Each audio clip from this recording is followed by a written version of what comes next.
I don't know if you can hear me, you might be able to see me at least. This is Nick Wiltsey. Some of you might know me as a comedian. Hopefully some of you might know me as an artist. You know. This is week 3 of this bloody virus, to our knowledge at least. And it's getting quite frightening. And what can you do? I was gigging last Friday, absolutely lovely, in Bracknell, nice gig. I was meant to be working next Saturday, that's been cancelled, and as I can see, I think most gigs for the immediate future are cancelled. So what I'm doing is keeping myself active. Apart from painting a lot, I'm also working for Iceland.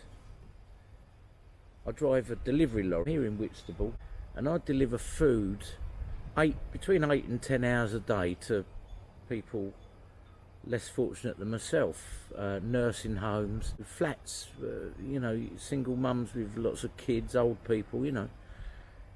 And I do take precautions. I've got a little pewter that I carry with me, and about, you know, when I started this 2 weeks ago, I decided right from the start I'm not going to let anybody touch that. So I'd sign on their behalf, and then last week I decided that I was going to, from now on, I'm not going to take the bags inside the nursing homes or inside the hospice. I'm going to tell them it's arrived and they can come and collect it. Well, but I can't always. I have to carry the bags inside the house sometimes because they're in wheelchairs or that some of them are on ventilators. It's pretty grim. It's a scary time, but I can't sit around at home doing nothing. And also, let's be fair, I'm getting paid for it. I get paid, you know, decent money per hour. I work longer hours than I'd rather work, but that's just the nature of the job. I don't know where we go from here. It's getting scarier and scarier.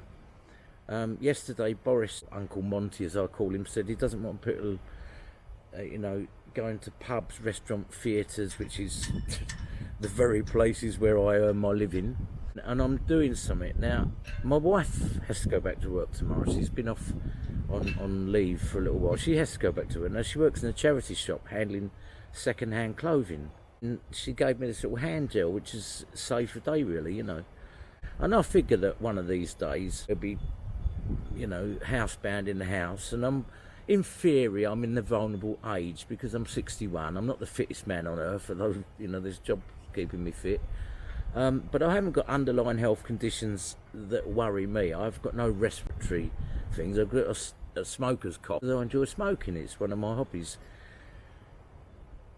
I'll only stop delivering food to the people who need it when I get the symptoms of COVID-19, or more importantly, when my wife does, in which case I'll be her carer, she'll be my carer, we'll work out something.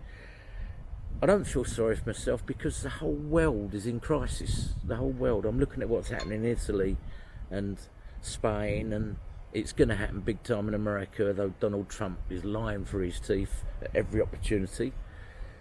We've all just got to get on with it. Now, I can't compare it to anything in my lifetime except that I was a soldier in the Falklands War and I had some scary moments, but there was always a chance, you know, to dig a hole or, you know, God forbid it, surrender. If you suddenly realised you were surrounded by Argentines and they were going to kill you, you could actually surrender. But unfortunately, this disease doesn't take surrender.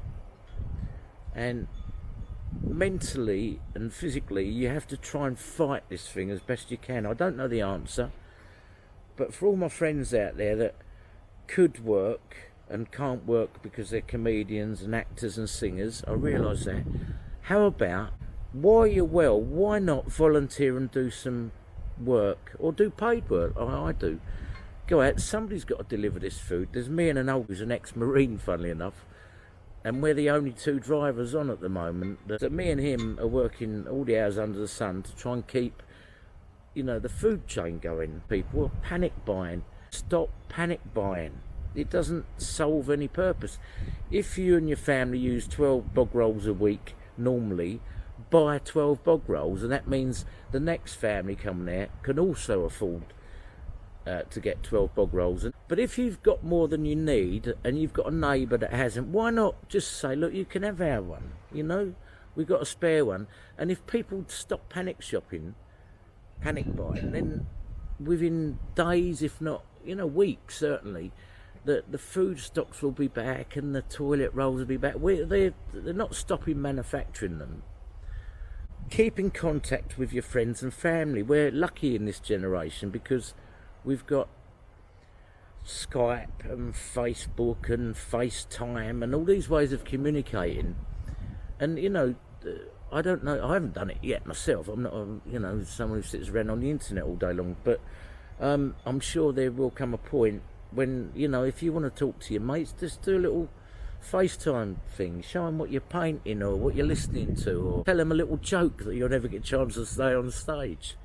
You know, I'm thinking of jokes all the time about this bloody virus. All in the same boat, yeah, as long as that boat isn't the Princess Cruise Line, which ironically I've worked on there before and in September was hoping to go back on cruise ships, but hey.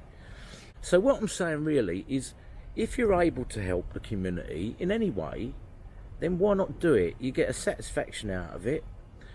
They're predicting that up to 80% of the population will get it. Try not to pass it on if you catch it.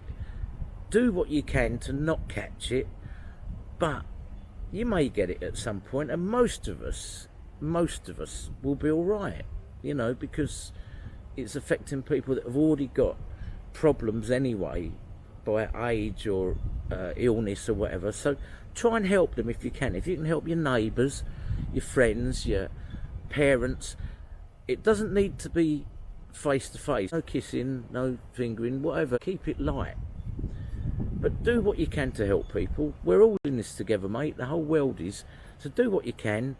Try and keep chirpy. There's lots of good stuff on TV and Netflix and all the rest of it. So do what you can. Keep yourself amused. If you've got a hobby that you practiced and why not take it more seriously? You know, learn to play the guitar, learn to paint a bit better. I'm doing that all the time. So anyway, little chirpy message. I genuinely mean it, you know. We will come out the other side and we might be better people for it.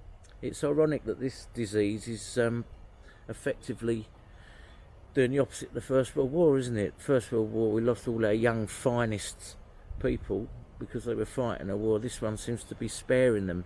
So if you've got children, try and encourage them to understand that, you know, our parents and grandparents did stuff that means that we live in a free society with all the luxuries and benefits of it. So try not to let us all die off, you know. A few of us are nice people. So anyway, cheers to everyone, and try and stay chirpy in the middle of this crisis. And I might update this at another time, but you know, do what you can to make it all.